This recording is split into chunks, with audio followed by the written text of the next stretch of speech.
आइए बात करते हैं अपनी नेक्स्ट कॉलिगेटिव प्रॉपर्टी, ऑस्मोसिस और ऑस्मोटिक प्रेशर। ऑस्मोसिस और ऑस्मोटिक प्रेशर पर बात करने से पहले ऑस्मोसिस क्या है, डिफ्यूजन क्या है, इसके बारे में जानते हैं। एक वर्ड लिखा है ऑस्मोसिस, एक वर्ड लिखा है डिफ्यूजन। ठीक है, ऑस्मोसिस जो है वो can take place between two solution. कितने सोल्यूशन के बीच में? Two solution of different concentration, different concentration. ठीक है, और ये जो सॉल्वेंट मॉलिक्यूल मूव्स हो रहे हैं from the low solute concentration to the higher, lower to higher, ध्यान रखना, लोअर टू हायर, गड़बड़ मत कर लेना। जिसका भी कंसंट्रेशन क्या होगा आपका, लोअर होगा, किधर को मूव करेंगे, आपके हायर कंसंट्रेशन के लिए। लेकिन ऑस्मोसिस और डिफ्यूजन में डिफरेंस है। Diffusion no semi permeable membrane, memory नहीं है, ये मेम्ब्रेन है, सब में कट कर देना, बार बार लिखी हुई। No semi permeable membrane is needed for diffusion. Diffusion can take place in the gases as well as in liquids, यानी गैस में भी हो सकता है, लिक्विड में भी हो सकता है। ठीक, अब बात आती है ऑस्मोसिस की। Semi permeable membrane is needed. Osmosis बिना सेमी परमिएबल मेम्ब्रेन के नहीं होगा, इसमें एसपीएम की आपको जरूरत पड़ती ही पड़ती है। ठीक, तभी इसको बोला जाता है diffusion. Both solute solvent molecule move, दोनों मॉलिक्यूल्स क्या करते हैं, मूव करते हैं। अगर बात करें ऑस्मोसिस की तो only solvent molecule can move.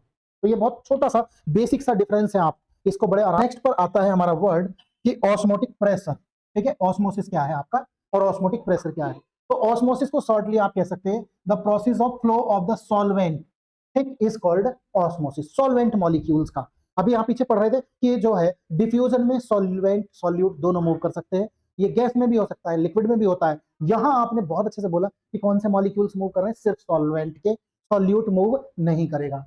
ठीक, अब इसको थोड़ा सा फिगर से समझते हैं। ये जो हमारे पास एक फिगर है, ठीक, इसमें हमने यहाँ पर एक सोल्यूशन भरा हुआ है और यहाँ पर एसपीएम लगाई हुई है। ये ठीक, ये जो एसपीएम लगी हुई है, ठीक, जैसे ही आप क्या है, ये सॉल्वेंट है, तो सॉल्वेंट मॉलिक्यूल इसके अंदर एंटर करेंगे क्योंकि ये सॉल्यूट हो गया। ठीक, तो जैसे ये सॉल्वेंट मॉलिक्यूल इसके अंदर जाएंगे तो आपको यहाँ पर इसका लेवल हाई दिखाई देने लगेगा। एनसीईआरटी का फिगर है आपका, ऊपर हाई लेवल हो जाएगा क्योंकि सॉल्वेंट मॉलिक्यूल एंटर करेंगे। ठीक, अब ये जो सॉल्वेंट मॉलिक्यूल का इसी का जो फ्लो हुआ है, इसी को बोला हमने क्या, आपका ऑस्मोसिस। ठीक, ओके, नेक्स्ट देखिए, नेक्स्ट वर्ड क्या है आपका। नेक्स्ट वर्ड बहुत क्लियरली कह रहा है, यहां समझने लायक है कि आपका जो है प्रेशर क्या है। The pressure that stop just the flow of solvent. ये जो पीछे के फिगर में सॉल्वेंट आपका एंटर कर रहा था सॉल्यूट में, जिससे लेवल हाई हो रहा था, उसको रोकने के लिए जितना प्रेशर आपको एक्सर्ट करना पड़ेगा, लगाना पड़ेगा उसके ऊपर, उसी का नाम है ऑस्मोटिक प्रेशर। चलिए समझते हैं फिगर से। ये हमारा पास सॉल्वेंट है, इधर हमारे पास सॉल्यूशन है। जैसे ही सॉल्वेंट मॉलिक्यूल इस एसपीएम के थ्रू इधर आएंगे तो क्या होगा, इसका लेवल ऊपर को जाने लगेगा। लेकिन देखो ध्यान से, यहां पर एटमॉस्फेरिक प्रेशर आपका P-ATM लगाया है, यहां पर भी। अब ये तो दोनों बराबर हैं, जब बराबर होंगे तो नहीं जाएंगे, लेकिन जब सॉल्वेंट मॉलिक्यूल फ्लो होंगे तो इधर ज्यादा हो जाएगा। वो जो ज्यादा हुआ है उसको हमने रिप्रेजेंट कर लिया किससे, पाई से, बढ़ेगा ही। तो उतना प्रेशर अप्लाई कर दें कि ये जो मॉलिक्यूल जहां है वहीं रुक जाए, फ्लो ना हो। सॉल्वेंट सॉल्वेंट में, सॉल्यूशन सॉल्यूशन में, तो उसके लिए जितना प्रेशर एक्सर्ट करना पड़ रहा है उसी प्रेशर का नाम बताया गया था ऑस्मोटिक प्रेशर। और ऑस्मोटिक प्रेशर एक कॉलिगेटिव प्रॉपर्टी है, वॉन हॉफ ने हमें इसके बारे में जानकारी दी थी। ठीक है, तो इसकी डेफिनेशन सिंपल सी तो ये वाली है जो आपकी लिखी हुई है। अगर बहुत कॉम्प्लिकेटेड सी है तो ये भी लिख सकते हैं, the excess pressure which must be applied the solution prevent passage to the solvent, जो लिखी हुई है बात। एक SPM is known as osmotic pressure. जोन से भी अच्छी लगे वो बहुत अच्छी है, आपको वो दोनों में से जो भी अच्छी लगे मतलब उससे कर सकते हो, कोई दिक्कत नहीं, दोनों लिखी हुई है। ठीक है, तो ये बात हुई किसकी, ऑस्मोटिक प्रेशर की, जो कि बहुत ही सिंपल है, एकदम ज्यादा हार्ड नहीं है। हमने बोला कि ऑस्मोटिक प्रेशर जो है वो हमारी क्या है, कॉलिगेटिव प्रॉपर्टी है। कैसी है, कॉलिगेटिव प्रॉपर्टी है। तो इसके बारे में हमें किसने बताया था, वॉन हॉफ ने। वॉन हॉफ ने क्या है, मदद ली किसकी, PV is equal to NRT की, आइडियल गैस इक्वेशन। इसमें से P इज इक्वल टू लिख दिया गया N/V/RT। अब देखो ध्यान से, ऑस्मोटिक प्रेशर को पाई से डिनोट करते हैं, किससे, पाई से। तो ये वाला प्रेशर हटा के हमने क्या लिख लिया, पाई इज इक्वल टू N/V/RT। कोई दिक्कत नहीं।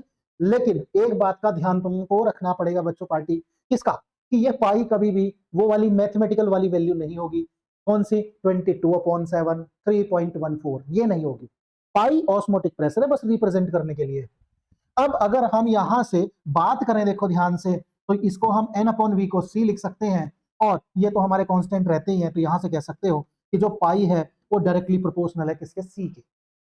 अब अगर ये आपका कंसंट्रेशन आप इंक्रीज डिक्रीज करोगे तो ऑस्मोटिक प्रेशर भी इंक्रीज डिक्रीज होगा। इसलिए आप कह सकते हैं कि osmotic pressure is a colligative property which depends upon the number of solute particles. बात करते हैं कुछ जनरल एग्जांपल से।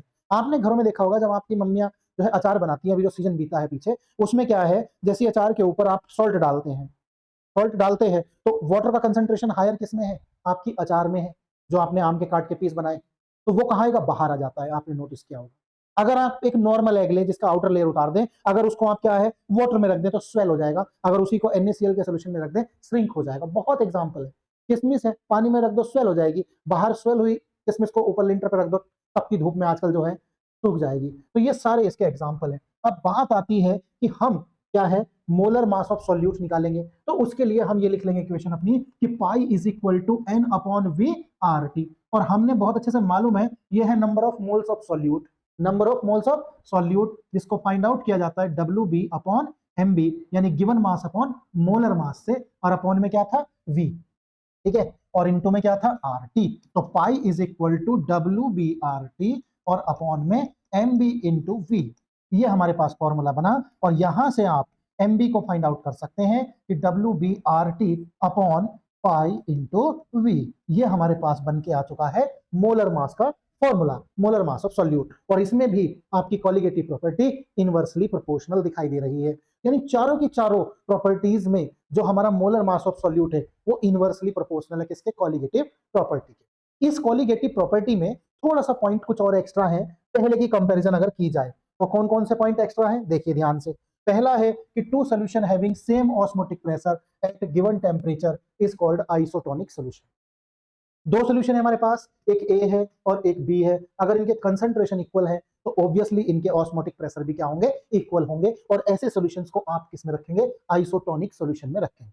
दूसरा आता है अगर कंसंट्रेशन इक्वल ना हो, क्या हो, या तो कंसंट्रेशन ज्यादा हो या तो कंसंट्रेशन कम हो, तो फिर हम इसे कैटेगराइज कर देंगे किस तरह से, ध्यान से देखिएगा, a hypertonic solution will be more concentrated. अगर मैं ये कहूं कि ए का कंसंट्रेशन बी के रेस्पेक्ट में हाई है, ध्यान सुनिए, ए का कंसंट्रेशन बी के रेस्पेक्ट में हाई है, तो ए कैसा सोल्यूशन हुआ, ए सोल्यूशन हुआ हाइपरटोनिक। मैं कहूं कि ए का कंसंट्रेशन लो है बी के रेस्पेक्ट में, तो ये कैसा सोल्यूशन हुआ, हाइपोटोनिक सोल्यूशन।